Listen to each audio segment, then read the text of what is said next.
হতে পারে না।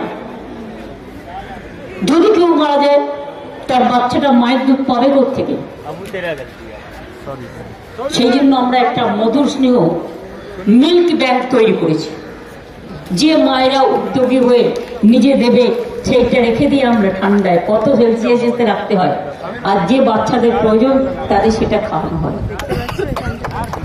অনেক কাজের মধ্যে আরেকটা জেনে রাখবেন, একটা কড ব্লাড ব্যাংক করেছে। সেটা কি বলুন তো? যখন কোনো বাচ্চা জন্ম হয়, মায়ের যে মানে সেই সময় ক্যান্সার পেশেন্ট হয়তো বা কিছুটা রিভাইভ করতে পারে, চেষ্টা করে দেখতে ক্ষতি কি আছে, সেটাও করে দেওয়া হয়েছে। আর এখন পিজির সামনে আমরা একটা ক্যান্সার হসপিটালও তৈরি করে দিচ্ছি, দুটো করছি। এটা টাটা সেন্টার যেটা আছে দিল্লিতে, এই মুম্বাইতে, তাদের সাথে কথা বলে, কারণ আমাদের এখানকার লোকেদের যেতে খুব অসুবিধে হয়, খরচাও প্রচুর হয়, থাকারও জায়গা নেই। সেই জন্য দুটো করে দিচ্ছি। একটা পিজি হসপিটালের অপোজিটে বিল্ডিং কাজ শুরু হয়ে গেছে, আর একটা করে দিচ্ছি নর্থ বেঙ্গল মেডিকেল কলেজে, যাতে মানুষকে প্রথম ফেজে সেকেন্ড ফেজে ট্রিটমেন্ট করলে ক্যান্সারও ভালো হয়ে যায়। এটা যাতে মানুষ এই সুযোগটা সুবিধাটা নিতে পারে, সেই জন্য এই ধরনের অনেক কাজ হয়েছে। বলতে গেলে সময় তো সময়ের ধার ধারে না, আর আবার অনেক কাজের মধ্যেও বাকি আছে, চলছে তো চলবেই। আমি আপনাদের পাড়ার মেয়ে হিসেবে বলে যাই যে আপনারা নিশ্চয়ই ভোটটা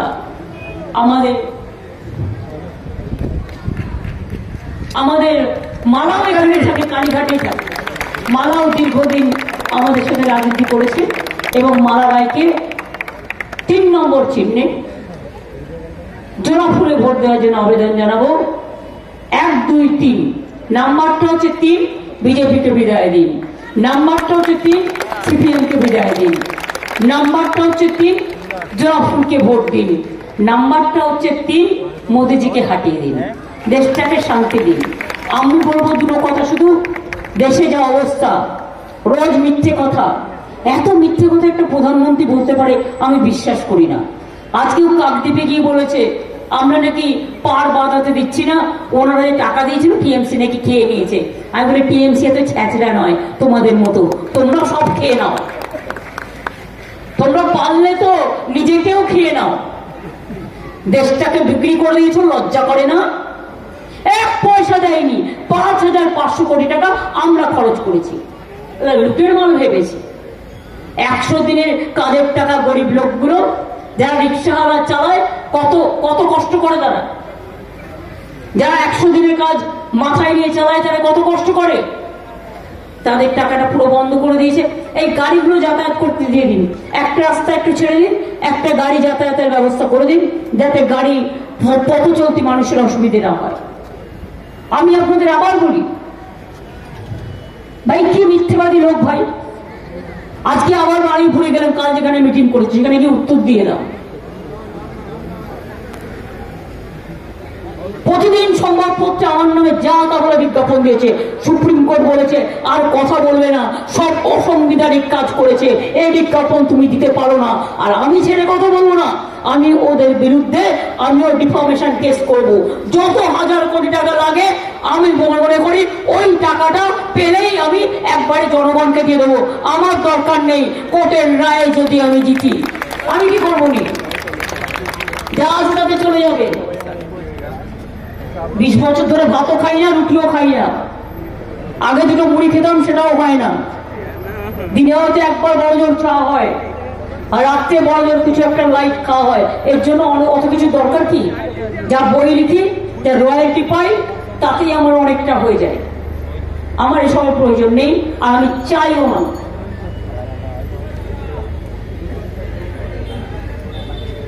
কিন্তু এই ধরনের মিথ্যেবাদী, দেখুন আমি মনমোহন সিংজির সাথে কাজ করেছি, ইন্দিরাজিকে আমি করিনি, আমি দেখিনি।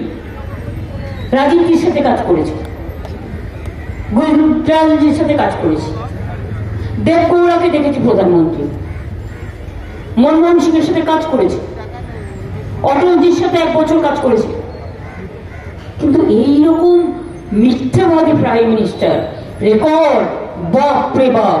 সেরা সেরা মিথ্যে কথা বলার জন্য যদি কোনো প্রাইজ কেউ কোনোদিন তৈরি করেন, সেরা সেরা মিথ্যে কথা হয় না প্রাইজটা দেওয়া হয় অ্যাপ্রিসিয়েট করবার জন্য, ওটা ডেপ্রিসিয়েটের জন্য নয়, ডেপ্রিসিয়েশনের জন্য। তাই বললাম না, কথার কথা বললাম, এত বড় মিথ্যে ভাষণ ইনট্যাঞ্জিবল। কন্যাশ্রীর জন্য আমরা ডেড বডি আছে কি গো নয় আগেরটায়, আচ্ছা ভাড়া করা কেন গদি ফার্নিচার মানুষ যাচ্ছে তো ম্যাটাডোরে। আচ্ছা ওদের দোকান, ওরা হয়তো দোকান বাড়িতে নিয়ে যাবে সেই জন্য, তা হতে পারে, আমি জানি না ঠিক। যাই হোক, আমার খারাপ লাগছে যে ওনারা যাচ্ছে ম্যাটাডোরে করে, সেই জন্য ভাবছি বাস পেলো কি পেলো না, তাই ভাবছিলাম। আপনাদের বাসের কোনো অসুবিধা নেই তো?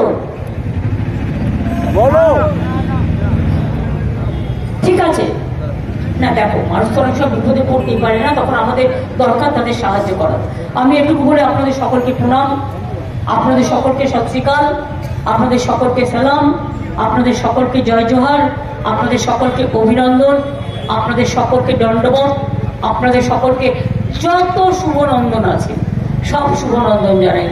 নতুন ভোটারদের জন্য রইল আমার এক গাদা শুভেচ্ছা, আর ছোট্ট ছোট্ট ভাই বোনেদের জন্য, ছাত্র যৌবনের জন্য রইল আমার প্রাণ ভরা বসন্তের প্লাবন।